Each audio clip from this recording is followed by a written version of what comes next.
बच्चों, कैसे हैं आप सब लोग? आई होप आप सब लोग बहुत अच्छे होंगे, एग्ज़ाम की तैयारी कर रहे होंगे और साथ ही साथ बहुत डीप स्टडी भी कर रहे होंगे। तो आप सबका स्वागत है आज तंसुमन क्लासेस में और you are most welcome because आज का जो चैप्टर है वो बहुत इंटरेस्टिंग है और साथ ही साथ इस चैप्टर से 4 मार्क्स का क्वेश्चन बनता है एग्ज़ाम में। तो इस चैप्टर को हमें डीप स्टडी अगर करना है तो हमें पहले ध्यान से सुनना भी होगा। और चैप्टर है इंडस्ट्रीज जो हैं उनसे रिलेटेड है। तो चैप्टर को शुरू करने से पहले हम चैनल को लाइक और सब्सक्राइब ज़रूर कर लें ताकि हमें और इंटरेस्टिंग वीडियोस फ्यूचर में मिलते रहे।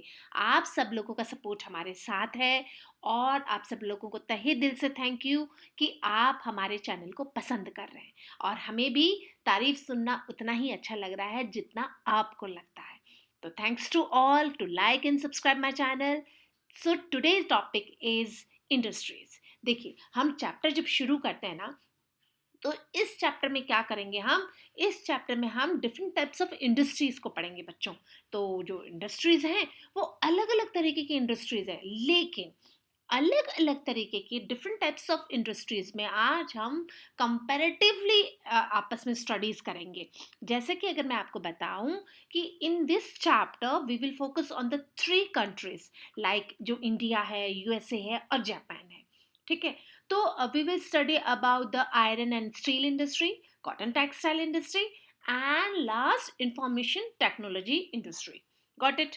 तो आयरन और स्टील इंडस्ट्री की अगर हम बात करें तो एक इंडस्ट्री हम हमारे इंडिया की लेंगे और एक इंडस्ट्री हम बाहर के देशों की लेंगे और दोनों के बीच में हम कंपैरेटिवली स्टडी करेंगे, उन दोनों में कंपैरेटिव एक दूसरे से तुलना करेंगे उसकी। ठीक है, यहाँ पे कंपैरेटिव का मतलब है एक दूसरे से तुलना करना, यानी कौन सी जो फैक्ट्री है या कौन सी जो इंडस्ट्री है उसमें किस तरीके के मजदूर हैं, उसमें किस तरीके का उत्पादन होता है और अवेलेबिलिटी ऑफ रिसोर्सेस कैसे हैं, साथ ही साथ में उसका मार्केट कैसा है।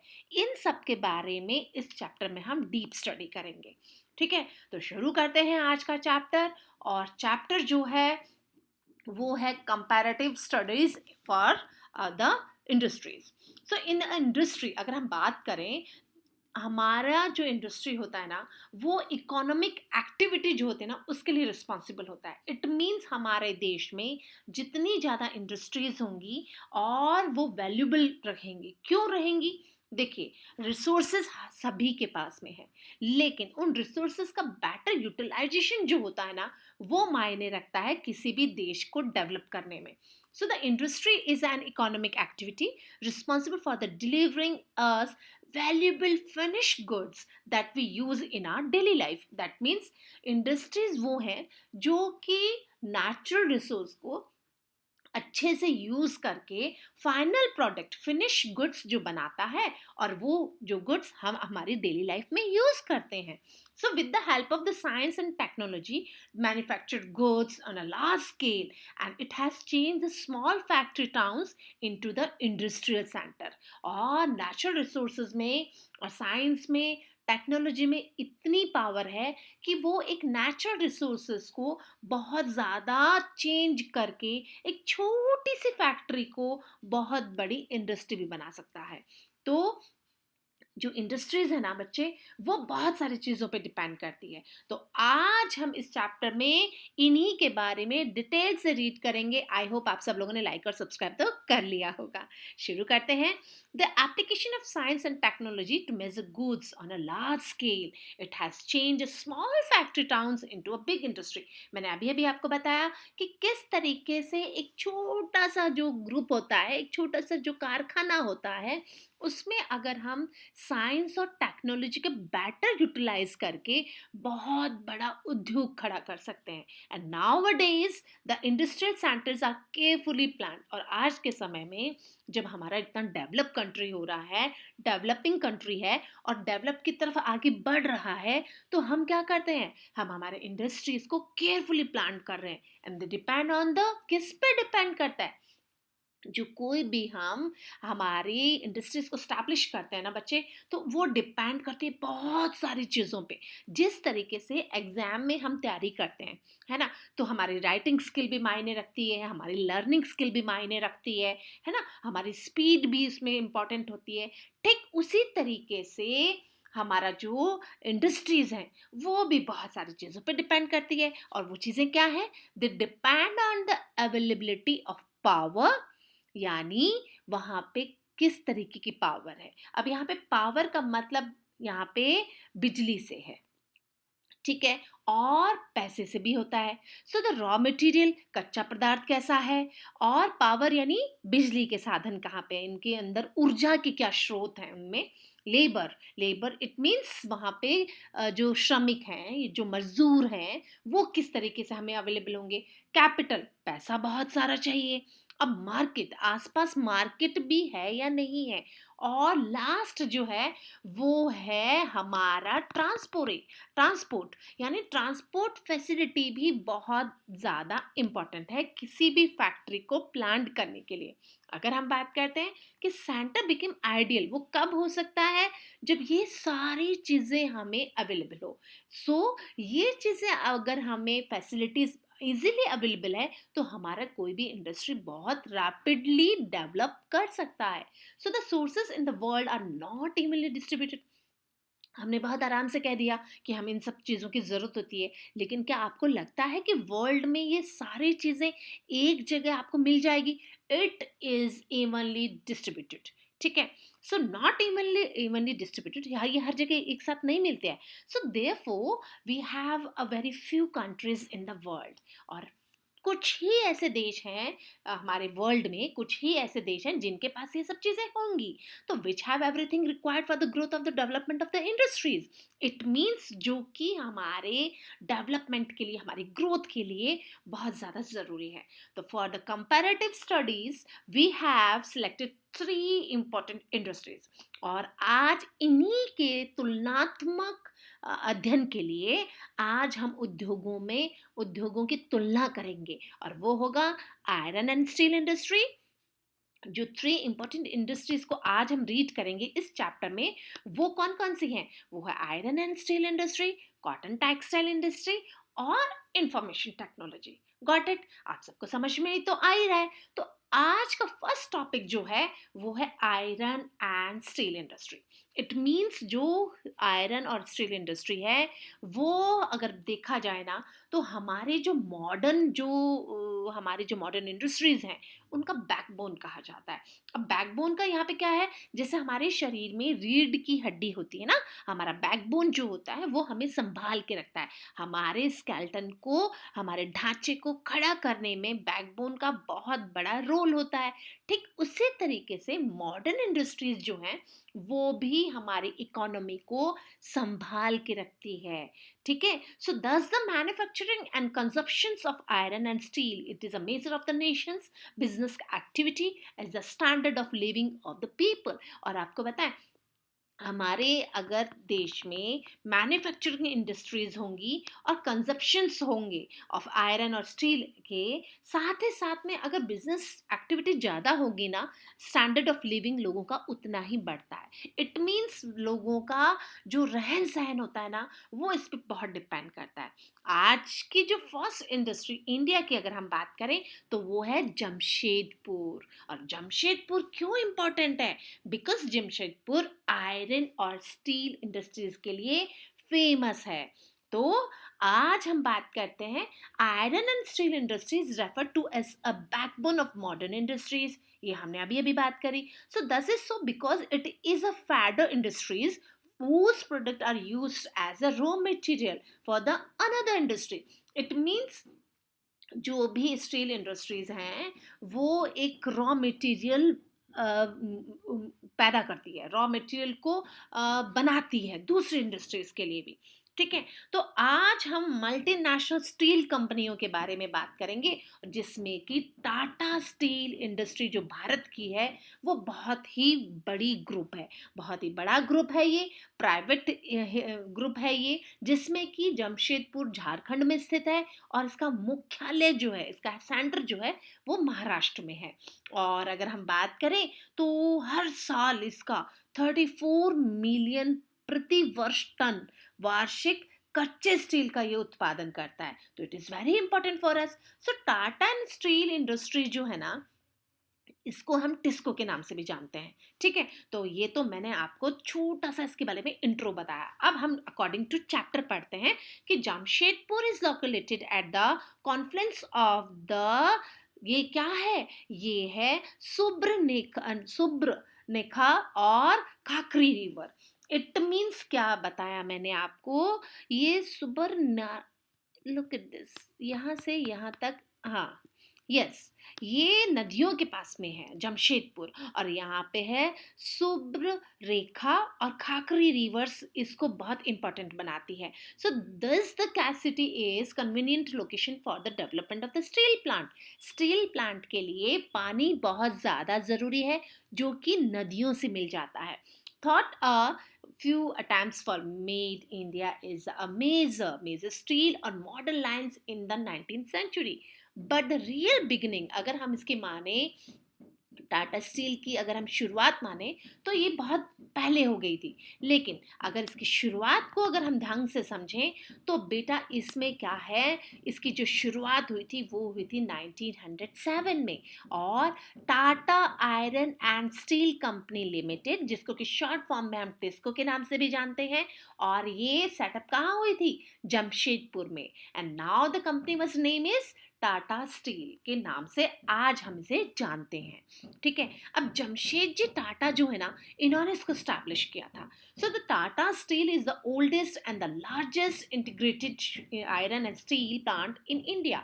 एकजुट तरीके से अगर देखें तो टाटा और स्टील इंडस्ट्रीज को इन्होंने ही स्थापित किया। It is a private sector industry. This company was establish by the Jamshed ji Tata at Sanchi in the Singhbhum district of Bihar. ठीक है, later the city was renamed as Jamshedpur, जिसे कि बाद में जमशेदपुर के नाम से भी इसे स्टैब्लिश करा, इसका नाम बदल दिया गया था, इसका नाम रख दिया गया था। So now it is located in the Singhbhumi district of Jharkhand. ठीक है, अब टिस्को जो स्टार्ट हुआ था, तो ये पिग आयरन प्रोडक्शन शुरू हुआ इसमें 1911 में, और स्टील था वो था 1912 में। ठीक है, ये याद करने वाली बात है। सो द फर्स्ट स्टील इग्नॉट, यानी जो हमें भूमि से मिला, जिसमें अधिकांश जो होता है ना, रेत पत्थर के जो कण होते हैं लोहे में, was manufactured is the 16th Feb in 1912 and during the first world war। यहाँ पे आपको बहुत ज़रूरी है समझना कि during the first world war इस कंपनी की कीमत बहुत ज़्यादा बढ़ गई, because first world war में इस कंपनी ने रैपिड प्रोग्रेस करा, लगातार इसने विकास किया। लगातार प्रोग्रेस करने की वजह से this plant has a blast furnace, steel furnace and rolling mills, और आज के समय में यहाँ पे अलग अलग प्लांट स्थापित कर दिए गए हैं। और Jamshedpur enjoy the following location and advantages. आपको पता है एग्जाम में आपको टाटा स्टील इंडस्ट्रीज के बारे में पूछा भी जाता है। ठीक है, तो इसके लिए कुछ ऐसी लोकेशन भी बहुत ज़्यादा अच्छी रही जिससे कि इसका विकास हुआ, इसका प्रोग्रेस हुआ। वो कौन कौन से थे, हाई क्वालिटी हेमेटाइट, है ना। अच्छा, मैंने बताया आपको हेमेटाइट जो है ना, अच्छा अच्छा जो लोहा होता है ना ज़मीन से जो निकलता है, वो इसमें आयरन यूज़ करा जाता है, और ore of iron brought from the Singhbhumi district से ये हमें मिलता है। और Jharkhand and the Mayurbhanj district of the Orissa से भी हमें ये अवेलेबल होता है। आयरन की बात करें तो iron ore mines in this districts are located in the distance between the 75 kilometres to 100 kilometre, यानी आसपास जो माइन के लिए कच्चा आयरन ओर जो चाहिए वो इन बिटवीन 70 टू 100 किलोमीटर के आसपास ही अवेलेबल हो जाता है। तो यहाँ से ट्रांसपोर्टेशन की सुविधा भी आसानी से हो जाती है और कच्चा माल लाने में भी आसानी हो जाती है। अब good quality of cooking coil, coal जो होता है, कोयला भी चाहिए बहुत बड़ी मात्रा में। क्यों? क्योंकि स्टील प्लांट में यहाँ पे ऊर्जा के स्रोत में कोल को यूज करा जाता है, obtain from the Jharia and Raniganj coal mines, जो कि आसपास की झरिया और रानीगंज कोल माइंस से मिल जाता है। और माइन से अगर कोई कोयला निकलता है तो वो 150 से 200 किलोमीटर के बीच में ही इनको अवेलेबल हो जाता है। अब मैग्नीज की बात करें तो मैग्नीज भी इनको आसपास उड़ीसा के जो क्षेत्र हैं, जिसमें कि कौंझार डिस्ट्रिक्ट जो है, वहां से इजीली मैग्नीज मंगा दिया जाता है। अब लाइमस्टोन और डेलोमाइट की बात करते हैं हम, जिसका यूज करा जाता है फ्लेक्स मटेरियल बनाने के लिए, वो भी सुंदरगढ़ डिस्ट्रिक्ट जो उड़ीसा और पालमू हजारीबाग से अवेलेबल हो जाता है, district of the Jharkhand. It means limestone और डेलोमाइट जो इम्पोर्टेंट पार्टिकल है, इंपॉर्टेंट इसमें मेटल है, वो भी इसके लिए इजीली अवेलेबल हो जाता है। यानी जो सारी चीजें जिसके लिए कि कंपनी को जरूरत है, स्टील प्लांट को बनाने के लिए जरूरत है, वो सारी, और उसमें सबसे इंपॉर्टेंट है water. Water needed for the cooling and washing, it is available from the, कहाँ से? सुबर्ण रेखा रिवर से, और साथ ही साथ खाकरी जो उसकी ट्रिब्यूटरीज रिवर्स हैं उनसे इनको मिल जाता है। और जमशेदपुर में आसपास में भी थिकली पॉपुलेटेड है, बहुत ज़्यादा अच्छा खनन वाला एरिया है, बहुत ज़्यादा लेबर इजीली मिल जाता है। दैट्स वाई यहाँ पे लेबर क्या है बच्चे, वेस्ट बंगाल है, उड़ीसा है ना, बिहार है, उत्तराखंड है, उत्तर प्रदेश है, यहाँ से बहुत इजीली इनको ये अवेलेबल हो जाता है। लक्ष्मी नारायण मित्तल जो है ना, इंडस्ट्रियलिस्ट हैं, जो बहुत बड़े इंडस्ट्रियलिस्ट हैं, उनका भी एक स्टील प्लांट है जिसको अर्सखोलो मित्तल के नाम से भी जाना जाता है। अब मैं आपको बताऊं, कोलकाता जो है, अगर मैं बात करूं कि कोलकाता जो इसके नियर आसपास distance about the 200 kilometre from the Jamshedpur. अब कोलकाता जो है वो जमशेदपुर से नियर बाय 240 किलोमीटर ही दूर है। That's why well developed industrial belt, इसी की वजह से यहाँ पे जो इंडस्ट्रियल बेल्ट है ना वो बहुत विकसित है। और साथ ही साथ में प्रोडक्ट जो बन जाता है ना, ready to market for the product, और प्रोवाइड कर दिया जाता है आसपास के मार्केट को। दैट्स वाई यहाँ पे बहुत इजी गोइंग हो जाता है लोगों का। और Jamshedpur is connected to Kolkata, Mumbai and Chennai, इसीलिए रोडवेज और एयरवेज के द्वारा ये कनेक्ट बहुत अच्छे से है। Look at this map. तो उसकी वजह से भी यहाँ पे सामान को लाना और ले जाना इजी रहता है। कोलकाता इसके ज़्यादा पास होने की वजह से इम्पोर्टेंट पोर्ट भी है, और use for the importing and exporting goods, और सामान को जो बनाया जाता है और बेचा जाता है, आयात और निर्यात करना इजी गोइंग हो जाता है। अब ग्रोथ की बात करें ना बच्चे, तो growth of the development of the steel plant Jamshedpur is a hub of economic activity. देखिए, किसी भी देश की इकोनॉमिक एक्टिविटी अगर अच्छी है ना, तो वहाँ के लोगों का लिविंग स्टैंडर्ड ऑटोमेटिकली बढ़ जाता है, और नंबर ऑफ फैक्ट्रीज हैं, टेक्निकल इंस्टीट्यूट्स हैं, है ना, और साथ ही साथ में यहाँ पे मेटल गौलिक जो लेबोरेटरीज हैं वो भी सेट करी गई हैं इस सिटी में। तो ठीक है, तो मेटल ऑर्बिकल जो लेबोरेटरीज हैं वो सेटअप करी गई हैं, ताकि जो मेटल में कुछ भी जो चीज़ें डाली जाती हैं, टूल्स जो हैं, अदर फैक्ट्रीज जो हैं, डीजल इंजन्स है, लोकोमोटिव्स जो हैं, एग्रीकल्चर मशीनरी जो हैं, ये सब भी इनका यहाँ पे निर्माण करते हैं। इट मीन्स यहाँ पे जो इंजन का काम होता है ना, जो डिब्बे है ना, बॉगीज जो होती हैं, और टूल्स बनाए जाते हैं, बड़े बड़े बड़ी बड़ी मशीनरियों का यहाँ पे निर्माण किया जाता है। और टाटा और जो है ना, टाटा स्टील इंडस्ट्री है, इसका कंट्रीब्यूशन बहुत ज़्यादा है। Today it is the fifth largest producer of iron and steel industry in the world. यानी वर्ल्ड वाइड अगर हम बात करें तो टाटा और steel industry, Tata steel industry का वर्ल्ड में फिफ्थ नंबर आता है। इट मीन्स जो टाटा ग्रुप है उसका कंट्रीब्यूशन बहुत ज़्यादा है। तो द शॉर्टेज ऑफ स्पेस, अब भाई बहुत ज़्यादा इन्होंने ग्रोथ कर ली, तो जमशेदपुर कहीं ना कहीं छोटा पड़ने लग गया। सो आसपास के भी टाटा ने क्या किया, और भी प्लांट्स लगाए, जो कि गोपालपुर उड़ीसा में है। ठीक है, यहाँ पे आपको एक और मैंने बताया कि भाई टाटा का जो स्टील, आयरन और स्टील जो है वो जमशेदपुर तो है ही है, लेकिन गोपालपुर उड़ीसा में भी है। यहाँ पे फेवरेट अगर हम बात करें फैक्टर्स जो होते हैं, गोपालपुर प्लांट जो है वो कोस्टल लोकेशन के आसपास है। दैट्स वाई यहाँ पे बहुत ज़्यादा विकास फ्यूचर में हो रहा है। नियर बाय आयरन ओर मिल रहा है, माइंसिंग है, और फ्रेश वाटर तो अवेलेबल है ही क्योंकि कोस्टल एरियाज है। दैट्स वाई यहाँ पे आयरन और स्टील इंडस्ट्री फ्यूचर में बढ़ रही है। ठीक है, ये हमने पढ़ा इंडिया की टाटा और स्टील इंडस्ट्रीज के बारे में। इट मीन्स अगर हम जल्दी से एक बार देखें तो टाटा स्टील इंडस्ट्रीज को जमशेदपुर में स्थापित करा गया और जमशेद जी टाटा ने इनको एस्टैब्लिश किया।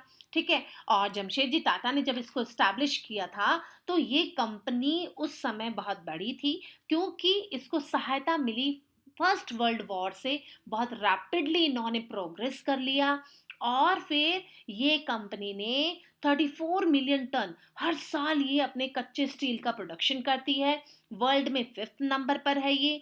अवेलेबल है इसके लिए बहुत सारी चीज़ें, जैसे कि मटेरियल आयरन और जो है कच्चा जो लोहा है वो इसको मिल जाता है आसपास के क्षेत्रों से। जमशेदपुर में नदियां हैं जो, जिसमें कि सुवर्णरेखा रिवर है और खाखरी रिवर जो है वहाँ से पानी मिल जाता है। सस्ते उड़ीसा और झारखंड, बिहार, यूपी से इनको लेबर मिल जाते हैं। ये सब कारण इसके है कि इसका विकास बहुत ज़्यादा हुआ है। लेकिन अगर हम कंपेयर करें इसको तो हमें कंपैरिजन करना होगा पीट्सबर्ग यूएसए की स्टील कंपनी से। तो अभी हम पढ़ेंगे पीट्सबर्ग यूएसए का कि इम्पोर्टेंट सिटी है ये। और विद द अगर हम पेनिसिल्वेनिया की बात करें यूएसए में है ये, तो पीट्सबर्ग जो है वो बहुत ही इंपॉर्टेंट सिटी है। और साथ ही साथ में हम बात करते हैं कि इसका नाम जो है विलियम पिट के नाम से पड़ा था, the elder who was the prime minister of Great Britain. The city is located at the confluence of the Allegheny. Allegheny जो वहाँ पे नदी है। ठीक है, और साथ ही साथ में मोनोगेला। मोनोगेला जो है यहाँ पे ये रिवर, जैसा कि हमने इंडिया की बात करी थी कि भाई हमारे इंडिया में सुवर्णरेखा और खाकरी रिवर ने टाटा स्टील प्लांट को पानी मिला दिया, ठीक उसी तरीके से ये जो पीट्सबर्ग है, यहाँ की जो दो नदियां हैं एलिगेनी और ओहियो, ओहियो रिवर से भी यहाँ पे पानी मिलता है। लेकिन अगर हम मेन बात करें तो यहाँ पे है एलिगेनी और मोनोगेला रिवर। ठीक है, Pittsburgh is an important inland port and lies in the path of the trade route between the east और west। और ये ट्रेड रूट के रूप में जाना जाता है। Look at this map. ठीक है, पिट्सबर्ग ये रहा और डॉरलाइट ये रहा। ठीक है, तो अब हम बात करते हैं यूएसए के जो वर्ल्ड लार्जेस्ट प्रोड्यूसर है इंडिया जो आयरन और स्टील में। इट मींस यूएसए का सबसे बड़ा वर्ल्ड लार्जेस्ट अगर हम बात करें तो स्टील प्लांट यही है, पिट्सबर्ग जिसे हम बोलते हैं।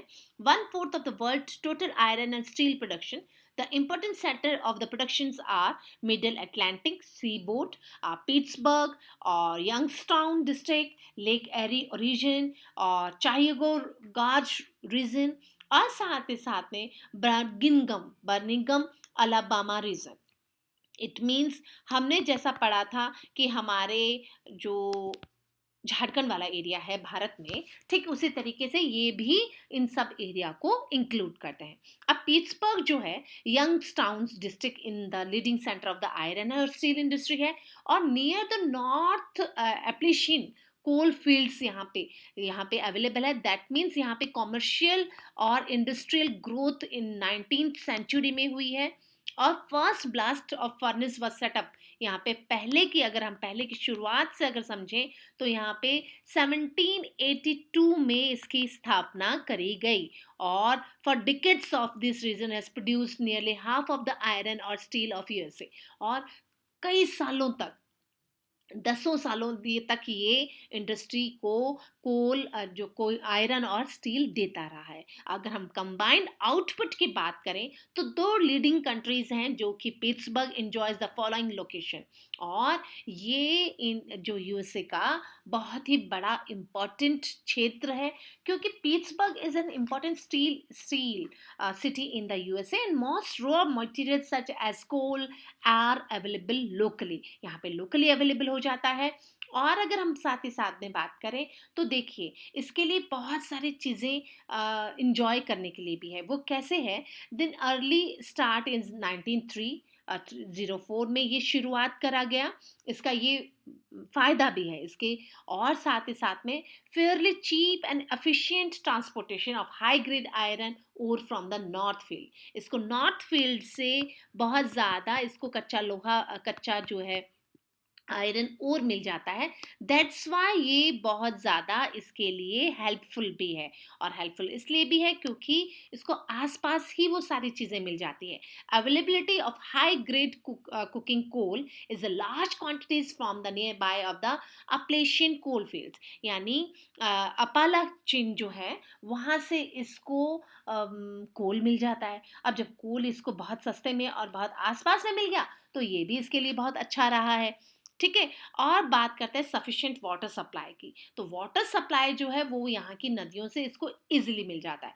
Great Lakes provide easy and cheap inland waterways. और आंतरिक जो व्यापार, आंतरिक जो ट्रांसपोर्टेशन होता है वो यहाँ की नहरों से इसको अवेलेबल हो जाता है। अवेलेबिलिटी ऑफ लेबर की बात करें तो यूरोप और अदर यूएसए के पार्ट जो हैं वहाँ से इनको मजदूर मिल जाते हैं, इजीली मिल जाते हैं। और स्किल और अनस्किल दोनों तरीके के लेबर इनको मिलते हैं, जिसमें कि due to the high wages paid in the steel mill है, और ये बहुत ज़्यादा तनख्वाह भी देते हैं उनको।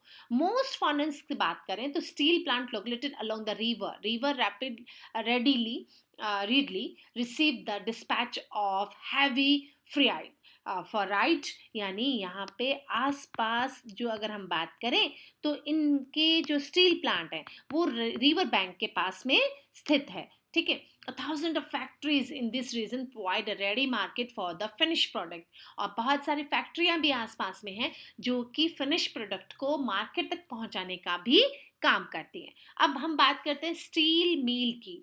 तो have close down due to the high cost of the operation, while some steel mills have shifted to the location of the adjoining areas।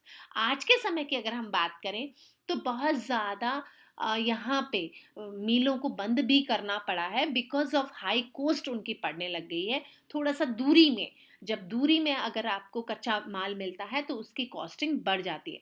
So the Pittsburgh region has also developed other factories such as transport equipment, और ये दूसरे equipment भी provide करने लग गया, heavy machinery. These factories get raw material from the steel plant, और ये वो सब चीज़ें प्रोवाइड करने लग गया जो कि एक स्टील प्लांट के लिए रॉ मटेरियल का काम करता है। सो ओवरऑल अगर हम बात देखें तो स्टील सिटी जो यूनाइटेड स्टेट ऑफ अमेरिका की है, steel industries of Pittsburgh enjoy location advantages because raw materials such as coal is available locally, while the iron ore comes from the iron mines of the Minnesota से अगर इनको मिल जाता है about the 1500 kilometres from the Pittsburgh. जो Minnesota जो जगह है वहाँ से इनको बहुत इजीली जो आयरन ओर है, जो कोयला है, वो इजीली मिल जाता है। और साथ ही साथ में वर्ल्ड की बेस्ट अगर हम बात करें रूट की, जो कि शिपिंग है, और शिपिंग जो होती है ना बच्चे वो बहुत इजी चीपली भी होता है, बहुत सस्ता पड़ता है। फेमस ग्रेट लेक्स जो है, वाटरवेज हैं, वो यहाँ पे अवेलेबल हैं। दैट्स वाई यहाँ पे कच्चे माल को लाना और ले जाना इजी गोइंग होता है। ओहियो रिवर है और मैनेगोला जो रिवर है, ठीक है, इनसे पानी बहुत इजीली अवेलेबल हो जाता है। ठीक है। तो ये दोनों हमने कंपैरेटिव स्टडी करी, किसकी? आयरन और स्टील इंडस्ट्रीज की।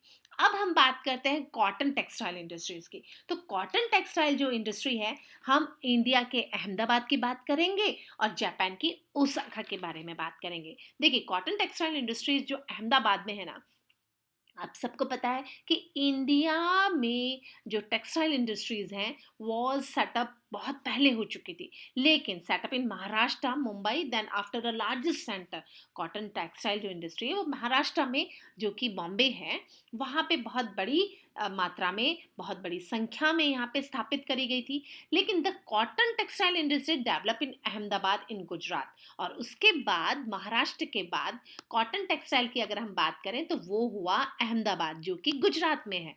The first successful cotton textile mill was establish in 1859। और पहली अगर हम सक्सेसफुल इंडस्ट्रीज की बात करें तो ये 1859 जो कि अहमदाबाद में स्टैब्लिश करी गई थी। It soon became the largest cotton textile manufacturing centre in Gujarat and second largest textile manufacturing centre in India after Mumbai. It means जो मुंबई में सबसे बड़ी टेक्सटाइल इंडस्ट्री स्टैब्लिश करी गई थी, उसके बाद सबसे बड़ी अगर हम इंडस्ट्रीज की बात करें तो वो थी अहमदाबाद में। और कपड़ा उद्योग, कॉटन टेक्सटाइल इंडस्ट्री की बात कर रहे हैं, जो कि सूती कपड़ा उद्योग होता है। और सूती कपड़ा उद्योगों में सबसे पहले नाम आया महाराष्ट्र का, है ना, और उसके बाद आया अहमदाबाद जो कि गुजरात में है। अब सबसे पहले कॉटन टेक्सटाइल इंडस्ट्री जो है वो 1859 अहमदाबाद में शुरू करा गया, और टेक्सटाइल जो है वो गुजरात सेकंड नंबर आता है।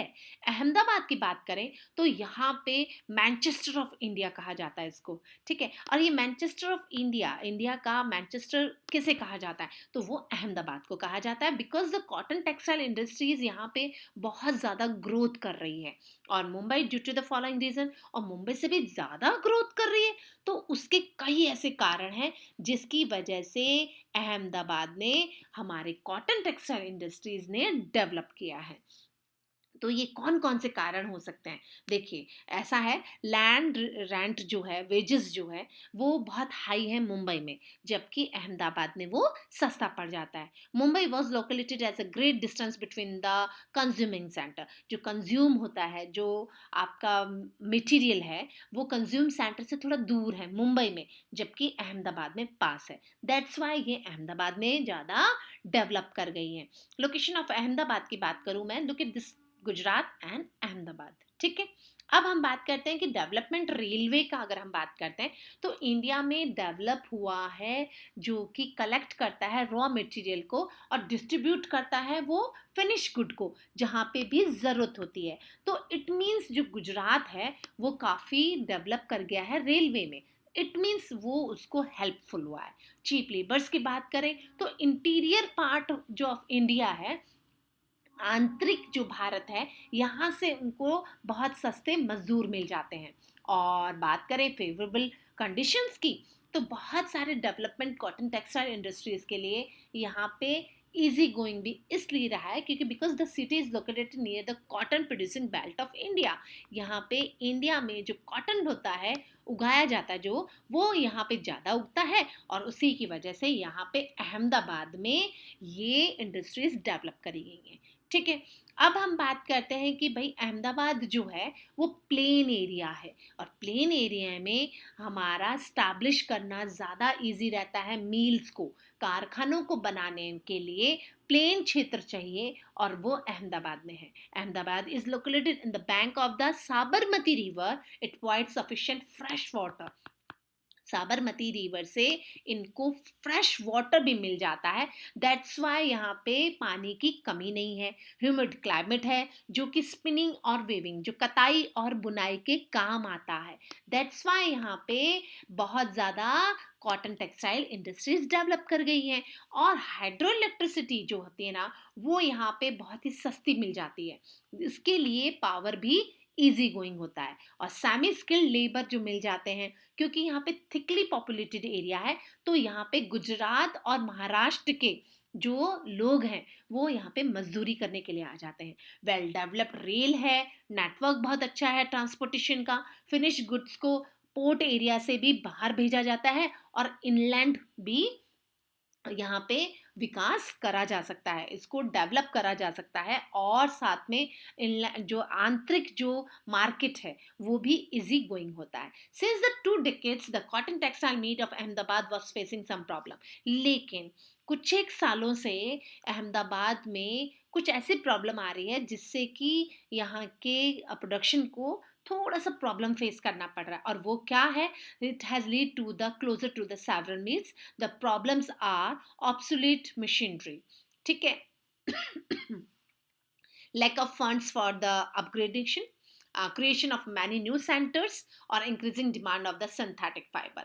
ये सब होने की वजह से आज के समय में जो हमारा कॉटन टेक्सटाइल इंडस्ट्री जो अहमदाबाद का है उसको काफ़ी प्रॉब्लम फेस करनी पड़ रही है। इट मीन्स यहाँ पे फंड की प्रॉब्लम हो रही है, ठीक है, अपग्रेडिंग की प्रॉब्लम हो रही है, और न्यू सेंटर्स और भी ज़्यादा डेवलप कर गए हैं। सिंथेटिक फाइबर ने जब से पैर जमाए हैं, कॉटन टेक्सटाइल इंडस्ट्रीज को कहीं ना कहीं नुकसान हुआ है। सो ओवरऑल बात करें तो India has a glorious history of producing excellent quality of cotton textile meals and muslin of Dhaka, है ना, चिन्नत्स ऑफ मुसलीपट्टनम, और वडोदरा और सूरत जो है ना वो वर्ल्ड के फेमस क्वालिटी देते हैं और डिज़ाइन देते हैं कॉटन में। और फर्स्ट अगर सक्सेसफुल मशीन की बात करें, टेक्सटाइल मील्स की बात करें, तो इंडिया में मुंबई में 1854 को स्टैब्लिश करी गई थी। और इंडिया में 1854 को स्टैब्लिश करी गई थी कहाँ पे? महाराष्ट्र में। मैनचेस्टर ऑफ इंडिया कहा जाता है अहमदाबाद को। बहुत सारे फैक्टर्स हैं इसके लिए। वार्म और मॉइस्ट क्लाइमेट है, दैट्स वाई यहाँ पे इजी गोइंग रहा। और स्किल लेबर मिल जाते हैं, presence of near by port है, अवेलेबिलिटी ऑफ रॉ मटेरियल है, स्किल लेबर है यहाँ पे, ह्यूमिडिटी है जो कि कताई और बुनाई के काम आता है कपड़े के, ठीक है, और यूटिलिटी लिमिटेड है। महाराष्ट्र और गुजरात के आसपास के लोग यहाँ पे काम करने के लिए आ जाते हैं। That's why cotton textile industries are very important, ठीक है। अब हम बात करते हैं जापान की, कि जापान में भी इंडस्ट्रीज हैं, और वो है कौन सी? ओसाका, ठीक है। तो इस ओसाका के बारे में अगर हम बात करें तो देखिए, कॉटन टेक्सटाइल इंडस्ट्री यहाँ पे भी है। और कॉटन टेक्सटाइल इंडस्ट्रीज की इट मीन्स जो नेचुरली रॉ मटेरियल मिलता है वो मिलता है, वूल है, सिल्क है, कॉटन है, लेलिन है, जूट है, जो कि नेचुरली मिलता है। और अगर मेन मेड की बात करें तो नायलॉन है, पॉलिस्टर है, रेयॉन है, ये मेन मेड होता है। तो कहीं ना कहीं जिस तरीके से सिंथेटिक फाइबर ने कॉटन टेक्सटाइल इंडस्ट्रीज को बर्बाद करने में काफ़ी बड़ा रोल प्ले किया है, ठीक उसी तरीके से हम ओसाका के बारे में भी पढ़ेंगे कि उसमें कौन कौन से कारण हैं जिसकी वजह से यहाँ पे इंडस्ट्रीज आगे की तरफ बढ़ी है। And Osaka is an important textile industry in Japan. It is called the Manchester of Japan, जिसको कि मैनचेस्टर ऑफ जापान के नाम से भी जाना जाता है। Like every important centres of the geographical factors play. आपको पता है किसी भी एरिया का इम्पॉर्टेंट सेंटर्स को अगर हम पढ़ते हैं तो वहाँ के जोग्राफिकल फैक्टर जो होते हैं ना वो बहुत इंपॉर्टेंट रोल प्ले करते हैं एस्टैब्लिशमेंट ऑफ द इंडस्ट्री, ठीक है। इंडस्ट्री को स्टैब्लिश करने के लिए वहाँ के बहुत भौगोलिक और भौतिक जो कारण होते हैं ना वो बहुत ज़्यादा इंपॉर्टेंट होते हैं। The plain around Osaka means land was easily available for the growth of the cotton mills, and warm और ह्यूमिड क्लाइमेट है ओसाका में। तो इससे क्या होता है, स्पिनिंग और वेविंग करने में भी इजी रहता है। इजीली अवेलेबल वाटर है, लेबर है, लोकेशन है, और साथ ही साथ में इस इंडस्ट्रीज को कम्प्लीटली ये इम्पोर्ट पे डिपेंड करती है। तो फिनिश प्रोडक्ट जो होता है एक्सपोर्ट होता है, but it is not much very expensive. So the port facility easily available है, दैट्स वाई ये बहुत ज़्यादा ग्रोथ कर रहा है। चलिए शुरू करते हैं। According to chapter, the textile industries play an important role in the industrialisation of Japan, specially after the Second World War. Second World War के बाद में यहाँ पे कॉटन इंडस्ट्रीज जो हैं वो बहुत ज़्यादा डेवलप करी, ठीक है। सो द अगर हम बात करते हैं कि Osaka, Kobe, Kyoto is an important textile manufacturing region of Japan. अगर हम जापान की बात करें तो ओसाका है, कोबा है और कोयटा है ना, जो कि जापान में कॉटन टेक्सटाइल इंडस्ट्रीज में बहुत इंपॉर्टेंट है। और बात करें कि नोबी प्लेन और अराउंड द नगोयो, यहाँ पे हाँ हमें इजीली है ना एरिया मिल जाता है, बहुत खुला एरिया मिल जाता है। Japan started a low cost producer since then both the cost of the production and the quality of goods produce have रिंस स्टेडिली। तो the real progress of cotton textile की बात करें तो ये हुआ 1877 से, ठीक है। Was a large number of textile establish mills establish around the Osaka and it is near to the coast, that's why ये बहुत ज़्यादा डेवलप कर गया। और इस एरिया में टेक्सटाइल इंडस्ट्रीज़ को रॉ मटेरियल और जापान के बहुत सारे इंडस्ट्रीज़ को बना हुआ माल देने के लिए यहाँ पे बहुत अच्छा एरिया डेवलप हो गया। Due to the Second World War जहाँ पे 80% जो था ना cotton textile industry was destroy. Second World War की वजह से यहाँ के 80% जो कॉटन टेक्सटाइल इंडस्ट्री थी वो बर्बाद हो गई, and it was establish in modern line, और फिर रिहैबिलिटेशन हुआ उसका, but the development of the spinning machine as automatic loom gave a boost to the growth of the cotton textile industry. और जो पुराने जो चरखे थे, पुराने जो कताई बुनाई की जो मशीनें थी, जब वो बर्बाद हो गई सेकेंड वर्ल्ड वॉर की वजह से, तो यहाँ पे एक बड़े ऑटोमेटिक लूम इंडस्ट्रीज आई, जिसमें कि कताई बुनाई मशीनों से होने लग गई। तो ये कॉटन टेक्सटाइल इंडस्ट्री थोड़ी सी ग्रोथ करने लग गई, और Osaka is the become leading textile industries centre, came to the known as the Manchester of Japan, जिसको कि मैनचेस्टर ऑफ जापान के नाम से भी हम जानते हैं, जो कि इंडस्ट्री बहुत इंपॉर्टेंट है क्योंकि यहाँ पे जोग्राफिकल कुछ ऐसी जगह है, कुछ ऐसी चीज़ें हैं जो इसको डेवलप करने में इजी गोइंग हुई, और वो है ओसाका की सिचुएशन। और सिचुएटेड अगर बात करें तो देखिए, establishment of future expansion of the textile mills, यहाँ पे जो सिचुएशन है ना वो प्लेन है। इट मीन्स जहाँ पे प्लेन एरिया होता है ना बच्चे, वहाँ पे मीलों को, वहाँ पे कारखानों को स्थापित करना थोड़ा सा इजी हो जाता है, और इजी इसलिए भी हो जाता है क्योंकि वहाँ पे बिल्डिंग्स को बनाना आसान होता है। ह्यूमिड और वार्म क्लाइमेट है यहाँ पे, जो कि स्पिनिंग और वेविंग में काम आता है। ओसाका जो है वहाँ पे रॉ मटेरियल बहुत इजी मिल जाता है, फिनिश प्रोडक्ट को एक्सपोर्ट करना इजीली रहता है, दैट्स वाई ये बहुत फेवर में रहा इसके। और कोयल फील्ड्स जो हैं वो, और पावर के जो सोर्सेस हैं वो इजीली यहाँ पे मिल गए, इसलिए, और साथ ही साथ में चीप लेबर्स, बहुत ही सस्ते इनको क्या मिल गए, मजदूर मिल गए, दैट्स वाई यहाँ पे जो इंडस्ट्री है उसको डेवलप करने में थोड़ा सा इजी रहा।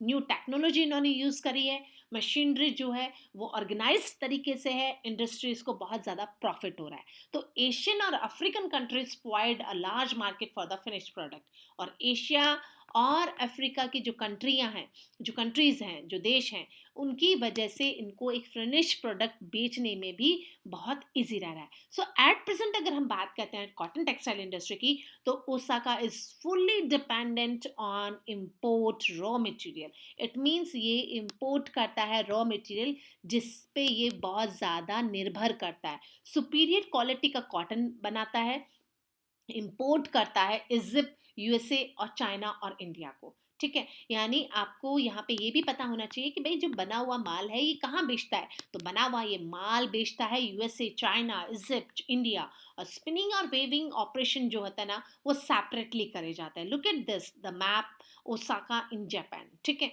तो यहाँ से ये सब आपको आंसर्स में समझने में इजी गोइंग होता है। अब हम बात करते हैं कि किस तरीके से ये जो मैंने कहा स्पिनिंग और वेविंग की यहाँ पे अलग सुविधाएं होती हैं। स्पिनिंग मील्स जो होती है वो बहुत बड़ी हो जाती हैं और लार्ज क्वांटिटी ऑफ जो कॉटन है उसको यूज़ करती है। लो प्राइस और हाई क्वालिटी में बिलीव करते हैं। टू मोस्ट इंपॉर्टेंट फीचर्स होते हैं कॉटन टेक्सटाइल इंडस्ट्री के। और ओसाका जो जापान में है ना, यहाँ पे इंडस्ट्रीज का यही सबसे बड़ा एक कारण है कि ये डेवलप कर रही है। और 20 years the textile industries in Osaka is on very decline. लेकिन कुछ एक 20 साल 10-20 सालों से ये पतन की तरफ है, इसका डिक्लाइन हो रहा है। तो these as being replaced by the heavy industry, क्योंकि यहाँ पे हैवी इंडस्ट्रीज आ गई हैं और हैवी इंडस्ट्रीज ने इसको रिप्लेस कर दिया है, जिसमें कि आयरन है, स्टील है, मैन्युफैक्चरिंग जो इंडस्ट्रीज होती है ना, ऑटोमोबाइल है, केमिकल है, फर्टिलाइजर है ना, मशीनरी और शिप बिल्डिंग्स, जो बड़ी बड़ी इंडस्ट्रीज है ना, उन्होंने इस लोकेशन को कैप्चर कर लिया है। और साथ ही साथ में कॉटन टेक्सटाइल इंडस्ट्रीज के डिक्लाइन के लिए कहीं ना कहीं ये सारी इंडस्ट्रीज भी रिस्पॉन्सिबल है। गॉट इट, ये हो गया हमारा सेकंड केस। अब थर्ड केस जो हम पढ़ते हैं वो है इंफॉर्मेशन टेक्नोलॉजी। इंफॉर्मेशन टेक्नोलॉजी बच्चे क्या होता है, जिसमें कि हमें इंफॉर्मेशन मिले, बहुत इजी है। तो information technology is one of the most and fastest growing service industry in the world. आपने कभी उम्मीद करी होगी कि आपके घर में बड़े बड़े एलईडी टीवी होंगे, बड़े बड़े कंप्यूटर्स होंगे, ये सब किसकी वजह से हुआ? आईटी कंपनी की वजह से। इंफॉर्मेशन टेक्नोलॉजी जो है उसने बहुत ज़्यादा ग्रोथ कर लिया है, और इतने रैपिडली ग्रोथ करा है कि वर्ल्ड में ये बहुत ज़्यादा इंपॉर्टेंट हो गई है। And these industries mainly deals with the storage, processing, distribution of information. और सिर्फ किसके लिए काम करती है? ये काम करती है स्टोरेज के लिए। कोई भी डाटा स्टोरेज करो, कोई भी प्रोसेसिंग करो, कोई भी डिस्ट्रीब्यूशन ऑफ इंफॉर्मेशन करो, तो आपको आईटी सेक्टर की ज़रूरत पड़ती है, ठीक है। और इंफॉर्मेशन टेक्नोलॉजी जो होती है ना, ये वैरायटी ऑफ ड्यूटीज़ होती है भाई, इसका एक ही काम नहीं होता है सिर्फ, यहाँ पे भी बहुत सारा काम होता है। और वो बहुत सारा काम क्या है? वो है अपनी ड्यूटी पूरी करना। और ड्यूटी किसके लिए? मैनेजमेंट होता है, नेटवर्किंग होता है, डेवलपिंग कंप्यूटर हार्डवेयर बनाने पड़ते हैं इनको, डाटा बेस्ड काम करना पड़ता है, सॉफ्टवेयर भी डिजाइन करते हैं अलग अलग तरीके के, और ये सब मैनेजमेंट करना पड़ता है। एंटायर सिस्टम करती है आपके मोबाइल में छोटी से छोटी चीज और बड़ी से बड़ी चीज, ये सब इनको मैनेज करनी पड़ती है। तो आज हम बात करते हैं इंफॉर्मेशन टेक्नोलॉजी की, यानी इंफॉर्मेशन टेक्नोलॉजी जो आज हमारी बहुत ज्यादा जरूरत भी है। तो इंफॉर्मेशन टेक्नोलॉजी होता क्या है? So this is the industry deal in the storage, processing and distribution of information, यानी जो इंफॉर्मेशन को स्टोर करती है, प्रोसेसिंग करती है और साथ ही साथ डिस्ट्रीब्यूट करती है। द मेन अगर हम बात करें मेजर हब्स जो है आईटी इंडस्ट्रीज के, इंडिया का है बेंगलुरु, और सिलिकॉन वैली जो कि कैलिफोर्निया है ना, यूएसए का है। तो आज हम केस स्टडी में इंडिया का जो बेंगलुरु है उसके बारे में डील करते हैं कि इंडिया के बेंगलुरु में भाई ऐसा क्या हो रहा है। आईटी सेक्टर है, इंडस्ट्रीज जो हैं, इंफॉर्मेशन टेक्नोलॉजी जो इंडस्ट्री है वो यहाँ पर डेवलप क्यों कर रही है और इतना ज़्यादा क्यों कर रही है, और इंडिया में बेंगलुरु में ही क्यों कर रही है। तो इसका अगर हम बात करें तो बेंगलुरु जो है द कैपिटल ऑफ कर्नाटका, ये आप तो सभी जानते हैं कि कर्नाटका का कैपिटल है। It is located in the elevation of the 1900 above the sea level. देखिए एलिवेशन की बात करें हम, अगर इसका एलिवेशन की बात करें तो ये समुद्र तल से 900 मीटर की ऊंचाई पे है जो कि डेक्कन प्लेटू पे स्थित है। Got it. अब हम बात करते हैं कि ये सिटी जो है कुछ ऐसा एक्सपीरियंस करती है, दैट मीन्स यहाँ पे माइल्ड क्लाइमेट है। और माइल्ड दैट मीन्स मॉडरेट बोल सकते हो आप, ना तो ज़्यादा गर्मी और ना ज़्यादा ठंडी। तो यहाँ पे थ्रू आउट द ईयर ये टेम्परेचर है। और about the 50 years it was sleepy town, it was therefore regarded as pensioners paradise. यहाँ पे बहुत इजी गोइंग लाइफ है, बहुत स्लीपी टाउन था ये, लेकिन साइंस और टेक्नोलॉजी ने इसको डेवलप कर दिया। इट मीन्स साइंस और टेक्नोलॉजी यहाँ पे इतनी डेवलप कर गई कि लोग अब हर कोई यहाँ पे जाना चाहता है। और बेंगलुरु जो इंडिया का largest number of educational institution भी है, इट मीन्स आईटीआई कॉलेज है, इंफॉर्मेशन टेक्नोलॉजी कॉलेज ऐसे हैं जो यहाँ पे बहुत बड़ी संख्या में स्टैब्लिश करे जा रहे हैं, इनका बनना शुरू हो गया है। और after independence the first prime minister Jawaharlal Nehru wanted to make Bengaluru India's intellectual centre. This is called, it is the city of the future. इसी वजह से इसको सिटी ऑफ फ्यूचर के नाम से भी जानते हैं, ठीक है। अब हम बात करते हैं कि many public sectors high tech industries establish करी गई थी आफ्टर 1950। तो भारत इलेक्ट्रॉनिक लिमिटेड, जिसे कि हम शॉर्ट फॉर्म में बीईएल कहेंगे, हिंदुस्तान एरोनॉटिक लिमिटेड एचएएल, और इंडियन टेलीफोन इंडस्ट्री लिमिटेड जिसे कि आईटीआई बोलेंगे हम, and Bharat heavy electrical limited भी जिसे हम बीएचईएल बोलेंगे, एंड वह establish in Bengaluru by the government of India. It means 1950 के बाद यहाँ पे बहुत सारे इंडस्ट्रीज, बहुत सारे डेवलप करे गए जिसका कि एक ही काम था, इंफॉर्मेशन देना। So this is made an important industrial region और centre of India of our country. सो 20 ईयर्स की बात करें ना, ये प्राइवेट सेक्टर जो कंपनियां बड़ी बड़ी स्टैब्लिश करी गई हैं, सेटअप करी गई हैं, तो इलेक्ट्रॉनिक और कंप्यूटर इंडस्ट्रीज जो है ना वो यहाँ पे बहुत ज़्यादा हो गई हैं। और बेंगलुरु जो है वो लोकेशन वाइज अगर बात करें तो इंफॉर्मेशन टेक्नोलॉजी के लिए बहुत ज़्यादा इंपॉर्टेंट जगह भी है। और ये क्यों है? क्योंकि this city enjoy the following advantages, इसके पास बहुत सारी ऐसी चीज़ें हैं जो कि दूसरों के पास नहीं है। तो भाई इसके पास ऐसा क्या है जो यहाँ पे इतनी इंफॉर्मेशन टेक्नोलॉजी डेवलप करी है? Presence of many high tech industries, ठीक है, यहाँ पे हाई टेक इंडस्ट्रीज हैं, high educated and skilled labour है, यहाँ पे पढ़े लिखे लोग और संपूर्ण तरीके से कुशल कारीगर हैं, साइंस और इंजीनियरिंग टेक्नोलॉजी है यहाँ पे, जिसके की ज़रूरत पड़ती है आईटीआई में, इंफॉर्मेशन टेक्नोलॉजी में, और शॉर्ट स्ट्रॉन्ग सपोर्ट है फ्रॉम द स्टेट और सेंट्रल गवर्नमेंट। देखिए, गवर्नमेंट की भी पॉलिसी बहुत इंपॉर्टेंट रहती है किसी भी जगह को डेवलप करने के लिए, जो कि गवर्नमेंट का यहाँ पे सपोर्ट है। अगर हम बात करते हैं एडवांटेजेस की, देखिए एनवायरनमेंट जो है, हमने पहले बोला कि बहुत बहुत ही अच्छा एनवायरनमेंट है, टेक्नोलॉजी इंफॉर्मेशन है, कोलिब्रेशन होता है, अलग अलग यहाँ पे लेबर्स का रोटेशन होता है, as well the development of the software is many more important. So the production of the hardware, Bangalore is developed into the center of the software industry.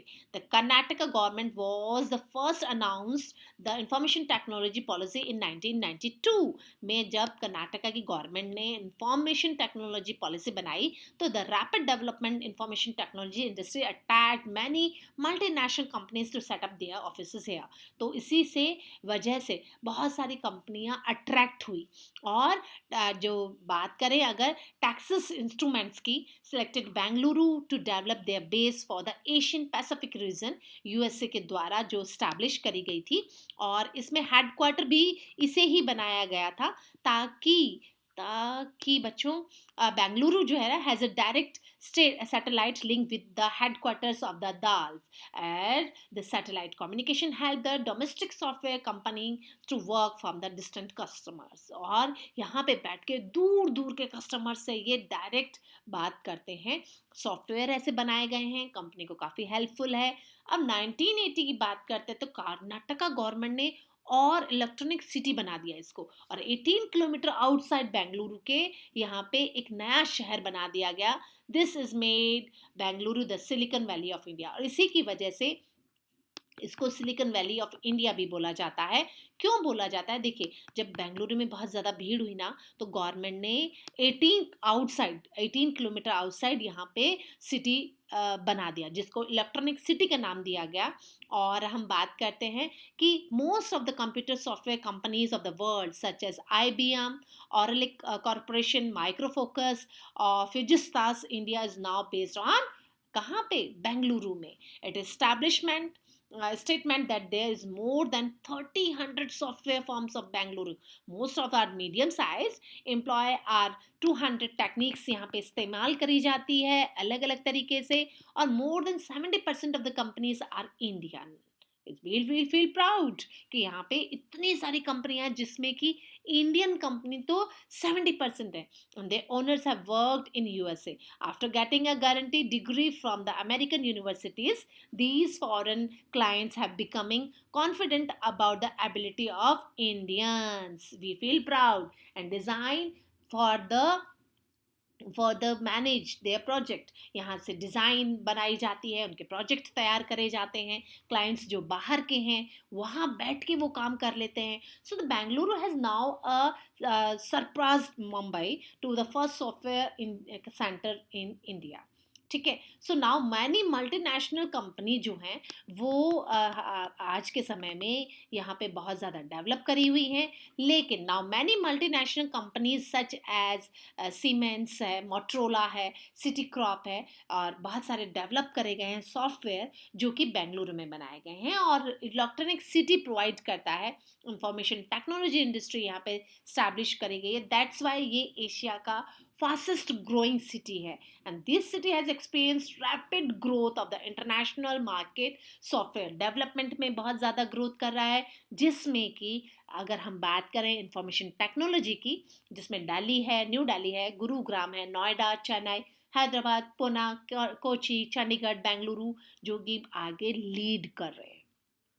Overall अगर हम देखें तो आज हमने ये पढ़ा कि भाई बेंगलुरु में बहुत ज़्यादा largest number of educational institution है, आईटी कॉलेजेस हैं इंडिया के, और यहाँ पे मल्टीनेशनल कंपनियां स्टैब्लिश करी गई हैं। It also situated close to the scientific और technologic centre of the world. This is called the Silicon Valley of India. ठीक है। पॉपुलेशन जो है वो लेवल बहुत अच्छा है, यहाँ पे लोग पढ़े लिखे हैं, और साथ ही साथ में उनका इस कंट्रीब्यूशन में इसमें स्टेट गवर्नमेंट का भी और सेंट्रल गवर्नमेंट का भी बहुत बड़ा हाथ है। अब हम बात करते हैं एज कंपेयर, अगर बात करें तो बेंगलुरु से कंपेयर करते हैं हम सिलिकॉन वैली जो कि यूएसए का है। तो Silicon Valley is the first use to Don Hoefler of the journalist as a couple of the articles in Electronic News में इनका सबसे पहले नाम लिया जाता है क्योंकि इन्होंने ही सबसे पहले शुरुआत करी और the term Silicon Valley was used to describe the Santa Clara country in the state of the California in USA. अगर हम बात करें डॉक्टर विलियम शॉकले ने इसको डेवलप किया, ट्रांजिस्टर किया और बेल लेबोरेटरीज में एट द बेल लेबोरेटरी, ठीक है, इनमें इसका डेवलप करा गया इसको। और बात करें अगर हम Shockley wanted to use germanium as a semi conducting material while other as a group wanted to silicon, ठीक है। So finally silicon was found और इसी तरीके से इनको सिलिकॉन फाउंड हो गया। It means silicon is located in the California. It is a global centre of the technology innovation located in the South Francisco and Bay Area of the California. The area was named after the primary material found in the computer microprocessors. It is a home of the major technology, software, and internet companies. Look at this map. Silicon valley आपको United state में दिखाई दे रहा है, देखिए west side में, ठीक है। सो these are suitable for therefore they have used silicon in the transistor। और जैसे ही इन्होंने इसी वजह से ट्रांजिस्टर में सिलिकॉन का इस्तेमाल करा और how the name of the Silicon Valley was given, इसी के नाम से सिलिकॉन वैली का नाम पड़ गया। अब Silicon Valley is surrounded by the San Francisco Bay on the east and Santa Cruz mountains on the west. ये अगर हम सिलिकॉन वैली की लोकेशन की बात करें, सराउंडेड की बात करें, तो देखिए ये ईस्ट में है, San Francisco Bay of east में है, और सैंट क्रूज माउंटेन जो है वेस्ट में उससे घिरा हुआ है। पैसिफिक कोस्ट रेंज जो है वो साउथ ईस्ट में है इसके। This was the area rich in agriculture and was popular for the citrus food. और ये जगह अपने एग्रीकल्चर प्रोडक्शन के लिए बहुत ज़्यादा फेमस है और साथ ही साथ में अपने सिट्रस फूड के लिए, खट्टे जो फल होते हैं ना, उसके लिए भी बहुत फेमस है। The state of California was mild wet winters and the hot dry summers has always attract people from all part of the world. इसकी जो समर्स हैं, विंटर्स जो हैं वो वेट है थोड़ी, और हॉट ड्राई समर्स हैं, दैट्स वाई ये अट्रैक्ट करता है ऑल ओवर द वर्ल्ड, जो लोग हैं उनको अपनी तरफ आकर्षित करता है। But in the last 40 years California has came into the limelight because of the Silicon valley. यहाँ पे भी हम बात करते हैं कि कैलिफोर्निया जो है वो सिलिकॉन वैली के नाम से जाना जाता है और ये बहुत ज़्यादा फेमस हो गया है। It means the development of the Silicon Valley is attributed for the Stanford University. After the Second World War, USA defence programme जो हुआ उसमें एयर स्पेस और इलेक्ट्रॉनिक हेल्प की ज़रूरत पड़ी, जो कि यहाँ पे डेवलप करी गई। इंडस्ट्रियल यूनिट बनाई गई सिलिकॉन वैली में और स्टैब्लिश करा गया Sanford industrial park. It means यहाँ पे 1951 में एक पार्क स्टैब्लिश किया गया जिसका नाम था Sanford industrial park. This park is centre of high technology और इसी पार्क को हाई टेक्नोलॉजी के नाम से जाना गया। It means Don Hoefler, he was a American journalist, was known for his using the term Silicon Valley for the first time. ठीक है, एक अमेरिकन जर्नलिस्ट थे डॉन हॉफलर, जिनकी वजह से ही सिलिकॉन नाम पड़ा था। और सैनफोर्ड यहाँ पे इंडस्ट्रियल पार्क है जिसका निर्माण 1951 में किया गया था और ये बनाया गया था एक प्रौद्योगिक पार्क जिसे कि इंडस्ट्रियल पार्क के नाम से जाना जाता है। A large number of small towns developed the technical structure to meet increasing needs of the industry। और इंडस्ट्रीज के अंदर जिन चीज़ों की ज़रूरत होती है ना, वो यहाँ पे बनाई गई। और प्रोफेसर की बात करें तो फेडरिक टर्मन जो है, who was a Stanford graduate, is known as a father of Silicon Valley।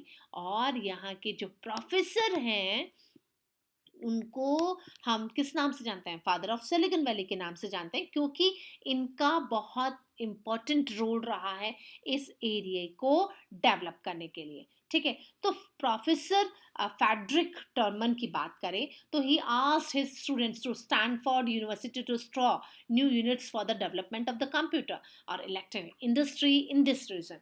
उन्होंने अपने स्टूडेंट्स को कहा कि यहाँ पे वो कुछ ऐसी चीज़ें करें, एक नई चीज़ की शुरुआत करें जिससे कि इलेक्ट्रॉनिक इंडस्ट्रीज का यहाँ पे डेवलप हो। He asked the university to lease out land new guarantees to these research for could help in the new project। और इसी तरीके से इन्होंने यूनिवर्सिटीज़ को हेल्प के लिए बोला जिससे कि यहाँ पे कुछ रिसर्च सेंटर बनाए जा सके। और फायर चाइल्ड जो है फर्स्ट कंपनी प्रोड्यूस करा जिसने कि क्या करा, integrated circuit of the large scale. Why Intel in 1973 Fairchild जो कंपनी है उसने यहाँ पे इंट्रोड्यूस करा और साथ ही साथ में इसका डेवलप भी हुआ, लार्ज स्केल में हुआ। And this was followed by the era of the home computers. IBM started manufacturing personal computer यहाँ पे बनाए गए जिसे कि पीसी बोलते हैं हम। CPU जो है सेंट्रल प्रोसेसिंग यूनिट है वो भी इंटेल ने यहीं पे इंट्रोड्यूस करी थी। और साथ ही साथ में माइक्रोसॉफ्ट वाज डेवलप्ड जो कि डिस ऑपरेटिंग सिस्टम होता है ना, वो माइक्रोसॉफ्ट के द्वारा भी यहीं पे डेवलप करा गया था। और हॉलेट पैकयार्ड जो हैं वो उन्होंने बहुत बड़ी संख्या में मैन्युफैक्चर किया वर्ल्ड के पीसी यानी personal computer. Later, the industrial research activities in the Silicon Valley shifted to the development of the software and internet। और इंडस्ट्रीज जो हैं वो उनकी एक्टिविटीज़ जो सिलिकॉन वैली की वो शिफ्ट करी गई सॉफ्टवेयर और इंटरनेट की तरफ। So these change the word the information communication technology. और Silicon Valley survived this new revolution in many companies such as the Sun Microsystem, Casio System, Netscape Communication started using internet-based technology. Thousands of high technology companies now have their head offices in the Silicon Valley। और यहाँ पे बहुत सारी thousands numbers of industries establish करी गई हैं, उनके head office हैं। The personal computer की बात करें, software industries have helped the Silicon Valley develop into a industrial giant। और Silicon Valley को जो पर्सनल कंप्यूटर जो सॉफ्टवेयर इंडस्ट्रीज हैं उसने बहुत बड़ा एक हब सेंटर बना के रख दिया है। तो सेमीकंडक्टर इंटरनेशनल कंपनी जो है फायर चाइल्ड वो भी यहीं पे स्टार्ट हुई। It was an American semiconductor company based in the San Jose and California. It was founded in 1957। और साथ ही साथ में दूसरी भी इंडस्ट्रीज यहाँ पे स्टैब्लिश करी गई। तो आई होप आपको ये चैप्टर समझ में आया होगा। इंडस्ट्री जो है अलग अलग तरीके की वो आपको समझ में आई होगी कि स्टील इंडस्ट्रीज़ क्या हैं, कॉटन टेक्सटाइल इंडस्ट्रीज़ क्या हैं और आईटी जो सेक्टर है। हमने आज इन सब के बारे में इस चैप्टर में रीड किया। आई होप आपको समझ में आया होगा और अच्छा भी लगा होगा। Thanks for watching this video. Like and subscribe my channel. Thank you. Good day.